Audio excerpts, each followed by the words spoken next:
വാർത്താ സന്ധ്യ ആരംഭിക്കുന്നു. ആദ്യം പ്രധാന വാർത്തകൾ.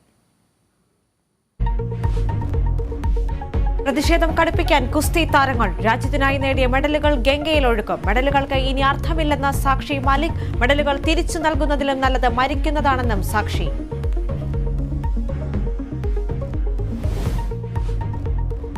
കോഴിക്കോട്ടെ ഹോട്ടലുടമയുടെ കൊലപാതകം ഹണി ട്രാപ്പലെന്ന പ്രതി ഫർഹാന. കൊലപാതകത്തിൽ തനിക്ക് പങ്കില്ല. എല്ലാ ആസൂത്രണം ചെയ്തത് ഷിബിലും ആഷിഖും ചേർന്നാണെന്ന് ഫർഹാന.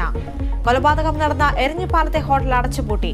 നടപടി ലൈസൻസ് ഇല്ലെന്ന് കണ്ടെത്തിയതിനെ തുടർന്ന്. ചലച്ചിത്ര നടൻ ഹരീഷ് പേങ്ങൻ അന്തരിച്ചു. അന്ത്യം എറണാകുളത്തെ സ്വകാര്യ ആശുപത്രിയിൽ. വിടവാങ്ങിയത് ഹാസ്യവേഷങ്ങളിലൂടെ പ്രേക്ഷക പ്രീതി നേടിയ താരം.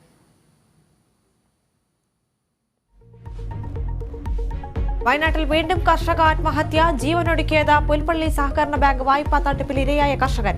കടബാധ്യതയിൽ ഈ ആഴ്ച ജീവനൊടുക്കുന്നത് രണ്ടാമത്തെ കർഷകൻ.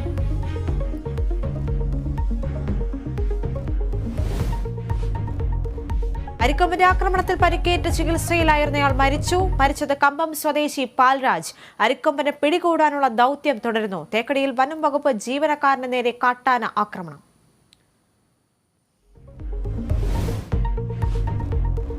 മണിപ്പൂരിൽ സംഘർഷത്തിനായവില്ല. 24 മണിക്കൂറിനിടെ കൊല്ലപ്പെട്ടത് 10 പേർ. കേന്ദ്ര ആഭ്യന്തരമന്ത്രി അമിത്ഷാ മണിപ്പൂരിൽ. 2 വിഭാഗങ്ങൾ തമ്മിലുള്ള സംഘർഷമെന്ന സംയുക്ത സൈനിക മേധാവി. അന്വേഷണം ആവശ്യപ്പെട്ട് രാഷ്ട്രപതിക്ക് കോൺഗ്രസിന്റെ മെമ്മറാണ്ടം.